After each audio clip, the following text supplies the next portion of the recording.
बोलो सदगुरु भगवान की जय, सनातन धर्म की जय, अपने अपने माता पिता गुरु महाराज की जय।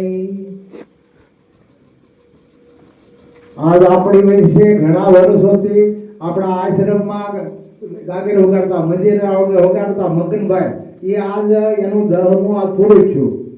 આપણી વૈશ્યથી આપણે કઈ પાસા છે પણ પાછું થવાતું નહીં હો, એ કહેવામાં આવે ખાલી શરીર નો હોય એ સાધન થઈ ન હોય, બાકી હકીકતમાં આ તો મરતોય ને અને આવતોય નથી, શરીર એનું ન હોય એટલે હું તમે કઈ પાસા છે ખરેખર પાસા ન થાય।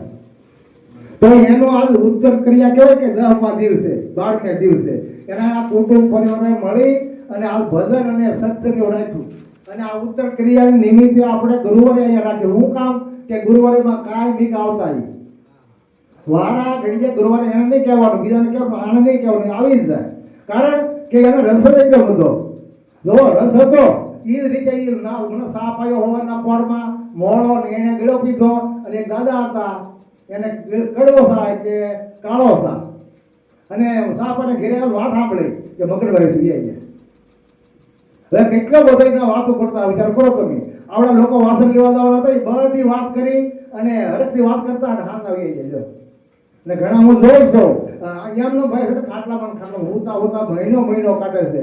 તો આવા જે જિજ્ઞાસુ જે જીવ છે, આવા જે વ્યક્તિ છે સંતનો સંગ જેને કર્યો હોય એ બહારથી તમે ભલે લાગે ભાંગલા તૂટલા તો અંદરની નીકળ્યો હોય છે, તમે નો આપણે નો ઓળખીએ છીએ, અરે એની પત્નીને નો ઓળખી હું ભલામણ કેવી વાત કરો।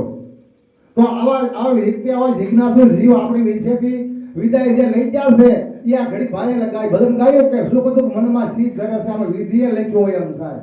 આમાં જેવો ભાગ હોય ભોગ હોય માણાથી વિચાર ન થાય, આપણે પરિવર્તન ન થાય ભાઈ, હું બદલે એનો એક જ રસ્તો છે કે સારું કર્મ કરો, સારું પુણ્ય કરો, સારું જીવન જીવો।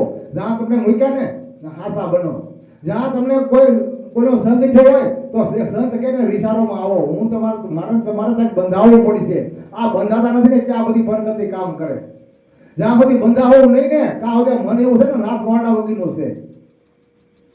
આ ગમે નું ખાઈ આવે, આ ગમે નું ઊંધું વાળી દે, આ વાણી વાણી દ્વારા, મન દ્વારા, આંખો દ્વારા, કાન દ્વારા, આ જીવ દ્વારા અથવા પ્રશ્ન શબ્દ રૂપ રસ ને ગંધ, આ 5 થી ઝેર સડે છે કેમ સડે એ ઊંધું વાળી દે છે કે મારા ભાઈ 5 ને હારા બનાવો, 5 ને હારા બનાવવો હોય મારે તમારે તો મહાપુરુષનો સંગ કરો।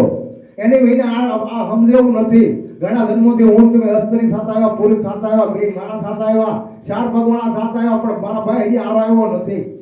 હું તમને આરો આવ્યો કે આ નબળા કર્મ કરવાને જ્યાં ભગવાને મૂક્યા છે પાત્ર આપ્યો એટલે ભંધવું એટલે આ ઘટનાઓ ઘટે છે અને એટલે મારે તમારે દુઃખી થવું પડે છે। એટલે મારા ભાઈ સજનનો સંગ કરો અને થોડું કેવું છે ને ભાઈ પાછા વળો। આ ક્ષણે ક્ષણે જાત હે મનુષ્ય જન્મ મોક્ષ દ્વાર, ઈ દિલ કબો આયેગા જહાં પ્રાણ છૂટ જાય છૂટ। આ ફરીને મળતો કોઈને, આ પૂર્વના પુણે મળે છે ભલામણા મનુષ્યો દેહ આ મોટા મોટા દેવને પૂર્વના પુણે પમાય વટાવડા થઈ આપણે વાટના અહીં વાટે ઘાટે વિલંબ ન કરી આવો જન્મ પધારો છે। તો લાખ રૂપિયાનો મારો તમારો એક ઘડી કહેવાય, સવાસો કહો કે તમે દિવસ કહો, લાખ રૂપિયાનો જાય તો મારા ભાઈ એ બારમાં કાંઈક સોચો, કાંઈક વિચાર કરો ને આપને ભલામણા યાદ આવો દુનિયામાંથી। આ તો 5મા અધ્યાયમાં કીધું કે અર્જુન આ મનુષ્ય જન્મ છે ને એ જ કર્મ યોગની છે, બાકી ભોગ યોગની છે। 5મા અધ્યાયમાં બીજા શ્લોકમાં છે, વાંચી લેજો। પણ કેવું કેમ કહેવાય હું તમે હિન્દુ ગીતાને ખોલવીને શું કરો કઈ આપણે બધા હિન્દુ છીએ, હિન્દુ બોલાવો હું મને કહો, ગીતાની ખબર એ નેલા ભાઈ આપણા શાસ્ત્રો રાખતા નથી, ખબર હું કોકનો ધર્મ લઈને ભાગ્યા જોતા ને તમે अच्छा फिर नो धोड़ा दे देखो जगत की भेड़ा साले एक पीछे सब चलता खबर नहीं खेत भेड़ा मुझे कोई खबर से हो भारोड़ा मारवालीड़ा हो धड़ा जाए वो काम क्या मने अमी है गोर અને સાધુ ધર્મ જેવો પકડાઈ ગયો તમને હવે નીકળવા ન દે ગમે ના જાવ કારણ કે ગીતા સમજાવવા થોડો દઈએ અમી અને તમને સમજાવી દીધું અમને જીવા જોયા એટલે અમે સમજીએ કે તમને સમજાવવા ન દે બીજો ધર્મ જ પકડાઈ દે તો હું તો બીજો નોખા ધર્મમાં આવી જાય મારા ભાઈ એટલે મૂળ ધર્મમાં મારે તમારે થોડું આવવું પડશે અને જ્યાં સુધી મૂળ ધર્મમાં નહીં આવી ત્યાં સુધી ભલે કોઈ ભાઈ આસો આનંદ નહીં આવે તો એ આનંદ ગોળવા હાટો આ સત્સંગને ભજન હોતે આ ગાવાથી કાંઈ ફાયદો થતો નહીં આ મહાપુરુષના વચનો મને તમને શીખવાડે છે કે હું કહેવા માંગે ને આપણે કંઈક પણ હાલવું. સમજી લો, આપણા અધિકારમાં વિશ્વાસ જગાડે છે, બરાબર ને? તો એ વિશ્વાસને જાગતો એટલા સંતોનો સંગ છે. આ કીર્તન હું કામ ગાવા, ભજન હું કામ ગાવા? વિશ્વાસને ભગવાનમાં લાગતો. બીજી વસ્તુ વિશ્વાસ લાગી દો મને ને તમને. અહીંયા એવો નિયમ છે કે અહીંયા જે ભલા માણસ જે વસ્તુ જે છે ને એ દેખાતી ને અને નથી દેખાય છે. આ જે વ્યક્તિ જન્મી ને એનો અવતાર બધાને આવે. આ કોઈ જન્મ્યું નથી ને એનો અવતાર આવે ને. જન્મ્યું અવતાર આવ્યો કોઈ? સીતાનો અવતાર આવ્યો કોઈને? કોઈને અંશુનો અવતાર આવ્યો? કોઈને તારામતીનો અવતાર આવ્યો કોઈને? એ ભાઈ રામનો અવતાર આવ્યો કોઈને? કોઈને કૃષ્ણનો અવતાર આવ્યો? શું કામ? કે ધર્મ જ બીજો ફેંકીડો. તો ધર્મ ફેંકી નીતિ વેદ નિશાળે ઉત્તમ દાન સ્વભાવ સુધારે. ભાઈ સારો સ્વભાવ હોય છે ને હે ભાઈ, તો તમે કુટુંબની સમાજની ધર્મની સેવા કરી શકશો. તો સ્વભાવ સારો રાખો, અને સારો સ્વભાવ રાખવો હોય તો સદનનો સંગ કરો. આ મનને તો બાંધવું તો પડશે જ મારા ભાઈ. બધું મળશે દુનિયામાં, પણ આ મન સારું નહીં થાય ને તો શું કામનું બધું? આપણે કેટલી ફેરું ઇન્દ્રિય ચાર આધાર છે, ચાર પગવાળા છે, પાંખોવાળા છે, એવા આ ફરી મોકો એક જ ફેરવું પડે. આ બીજી ફેર પરમાત્માએ મનાઈ કરેલી છે, મને જે મળતો ને એટલે કહેવામાં આવે માણસ થાય. બરાબર, માણસ થાય એવું કઈ કર્યું હોય તો ને. કૃષ્ણે ગીતામાં કીધું 10મા અધ્યાયમાં 12મા શ્લોકમાં કે અર્જુન તાર મને પામવું હોય ને તો આ જૂના ધર્મ તારા બધા છે ને, પોતાનો ધર્મ જે છે ને એ પડ્યા હોય મારા ધર્મમાં વિશ્વાસ છે. આપણો ધર્મ કયો? સો ધર્મ. બીજા ધર્મમાં છે અર્જુન એ ભય વાહક છે, એ દુઃખ દેવા વાળા છે, એ નારકી આપવા વાળા છે, ચાર પગ વાળું લીધા વાળા છે.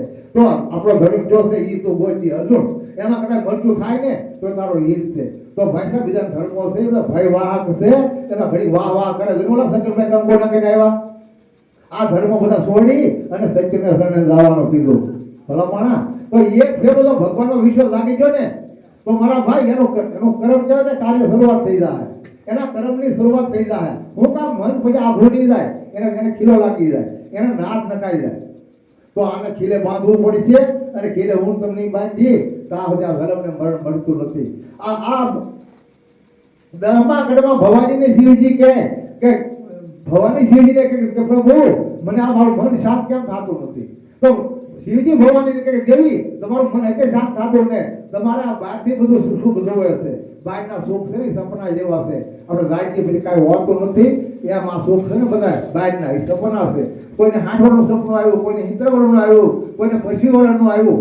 મને આ ગેલેમ્બરમાં 25 વર્ષનું સપનું આવ્યું. જો મારા 29 વર્ષ ચા થાય, મને 29 વર્ષનું સપનું આવ્યું. મને આ બધા સપનામાં હું તમે દોડીએ છીએ. તો અમારી જાગવું હોય મારા ભાઈ તો મનને કંઈક બાંધવું પડે. મન બંધાય કરે કે એવો રસ્તા લગાડી દો. મનનો સ્વભાવ કેવો છે કે પાણીનો અને મનનો સ્વભાવ બે હરખા છે. પાણીમાં કાળો કલરનો કાળો બની જાય અને ધોળો કલરનો ધોળો બની જાય. આ મનને એવું છે, જેવો રંગ લગાડો ને એવો લાગે. તો મનને સારો રંગ લગાડવો હોય તો સારો અભ્યાસ કરાવો. આ જગતમાં બધું વસ્તુ છે દુનિયામાંથી ઉત્પન્ન છે ને એ બધું જાણવામાં આવે ને જાણવામાં આવતી ને એ છે પરમાત્મા. તો પરમાત્મા ભેટો કોણ નો થવા દે? આ ઘર કે બાર કે વાયુ કે દીકરા નહીં. આ મન મને તમને ભગવાનને મળવા દેતું નથી. આ ઘર છે, બાર છે, ઘર છે, આ દીકરા છે, ગુજારણો છે, કે પાપ થોડું છે કોઈનું?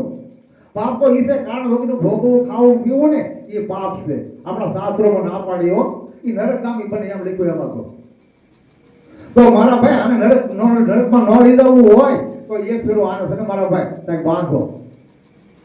એટલે ભગતમાં કીધું મન ઘોડાને તમે ખીલે બાંધી રાખો. જો છૂટો રહે દે તમને ધોકો. પણ એનું દોરડું હું તો એનું દોરડું બાપુએ કીધું છે કે ઓહમ સોહમ દોનો અગાડી પછાડી. એના બે છે ને દોરડા પાપડી દોરી આવે, એ દોરી બાંધ દેવું પડે એને. જ્યાં તમે હશો એ જાય બધા ફરતું ફેરા કરશે. તો આ મનને બાંધવાનું સાધન ઈ છે. સવાસમાં લગામ લગાવો. ત્યાં ભદ્રમાં લખ્યું છે તો આને બાંધો. આ મન કેવું છે ખબર? કબીર કે તું જો કદાચ રોડો હોત તો હુતારને બોલાવો, અને કદાચ હોન હોત તો હોનને બોલાવો, અને કદાચ તું એ કે તો માટી હોત તો કુંભારને બોલાવો, અને તું જો ફૂલ હોત ને તો માળીને બોલાવો. પણ મન મારા તો ઈ કાંઈ નથી. કઈ વિધિએ તને સમજાવું? પછી છેલ્લે કબીર બાપુએ કીધું, કબીર સાહેબ કે સવાસની સોયે અને શબ્દના સોટે તને સલાવું. આ બે વસ્તુથી મન પકડાય છે. કારણ ખાવાથી મન સારું નહીં થાય, અને પીવાથી મન સારું નહીં થાય, અને ભાગી જાવ તો મારે ભેગ કરી લેવો ને તો મન નહીં સારું થાય. હજી કોઈ ક્યાં નહીં ખાતા તો આપણે ખબર ને થાય જ નહીં, પણ શાસ્ત્રો ના પાડે.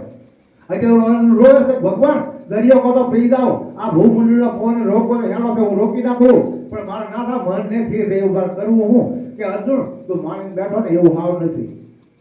ઈ કે તું સામે ઊભો ને આગળ હાલ, એટલે હું આગળ હાલ તે ઊભો થાય છે હું મારું તમારું મન રાગાત્મક બની ગયું.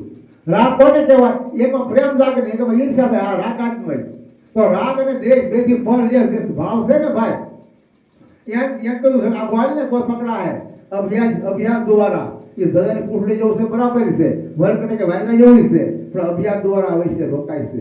તો મારા ભાઈ એક ફેરો આ મનને છે ને ખીલે બાંધી ગયો, એક ફેરો સદનનો સંગ કરી અને જેનો રંગ લગાડી દો ને પછી તમે કામ કરી દો, ખાઈ લો, પી લો, 5 છોકરા હોય તો તમે સંન્યાસી, બાકી ભગવા કરો હોય સંન્યાસી નહીં.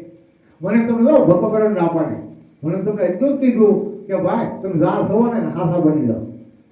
રામભાઈ આચાર્ય જેમ ન કરો, વણજાળો થઈને આ બાજતા થઈને આવે. જે પાત્ર આપ્યું ને પાત્ર હું પ્રભુ જેનો ઘરવાળો કોઈને બનાવ્યો, કોઈને ઘરવાળી બની હોય, કોઈને બાપા બન્યા હોય, તો કોઈનો બેનના ભાઈ બન્યા હોય, આશા બની જાવ, ખોટું નહીં. તો આશા બનીશું તો આપણા પરમાત્મા સદગુરુ છે ને અંદર લઈ રાજી થાય, અને રાજી થાય તો આનંદ આવશે પ્રભુ. એને કઈ આનંદ છે નહીં, વાતું છે બધું.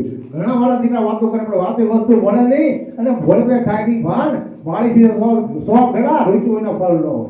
એટલે આપણા સંતોએ ના પાડી જરા દલી ભાવ રાખશે ને ભાઈ તો એ આનંદ આવશે. બાકી બધી વસ્તુ મળે પણ હજી હું ભાવ તો ને આનંદ લેવો. આ ઘડીક વાળો છે મા છોકરાને કહેતી કે બટા દવા પી જા તાવ હારો થઈ મામાને ઘરે જાય, એવો લોભ છે, એ બધો લાલચ કહેવાય, મોહ છે. તો બહુ મારા ભાઈ મન કોઈ તૃપ્ત નહીં થાય, અને આ તૃપ્ત એક જ કરો તો હરી સમરણ અને સત્સંગ બે લાગુ પડે, તું લાગુ નહીં પડતું, બધું કરો પણ આ બે વસ્તુ જો ભૂલી જાઓ ને તો હું તમે નરક પાલ નાખું. એટલે મારા ભાઈ મારા સમય મળે ને કે થોડો ઘડી વાળી અડધી ઘડી રાત ઘડી દે લાવે, કલાક 2 કલાક 5 વાગે એમ નહીં, અડધી કલાક ખાલી ભગવાનને આપો ભલા. 12 કલાક કામ કરીએ આપણે, અડધી કલાક ને કાઢી એકતા તો મારા ભાઈ અડધી કલાક કે 10 મિનિટ ભગવાનને આપો. બાકી બધું આપીએ આપણે 10 ભાગ ની કાઢીને સમજી લેજો એ પાપ છે. 10 ભાગ છે ને ભાઈ આ એક સા કરવો એ કે 10 ભાગ એવો છે કે આપણે 21,600 સવા આપણે હાલે ને એમાં લઈ 2.5 કલાક થાય બાબત મેસેજ કર્યો, 2.5 કલાક થઈ ભગવાનને આપવાની છે. અભ્યાસ કરવો તમે કે શાસ્ત્રનો અભ્યાસ કરો, સત્સંગ કરો, સેવા કરો, કોઈ પણ કરો, પણ 2.5 કલાક થાય.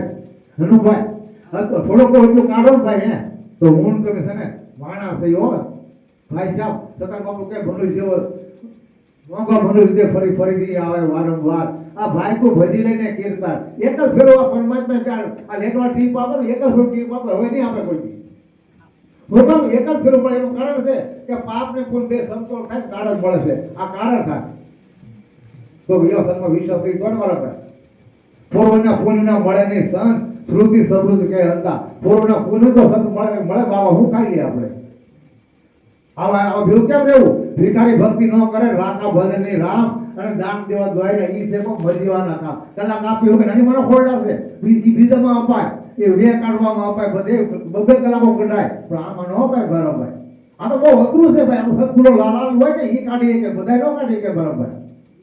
આ મનને જેને બંધાવ્યું હોય ને, જેને મનને સદગુરુને વાંચવું હોય ને એ કાઢીએ કે બધા ન કાઢીએ કે.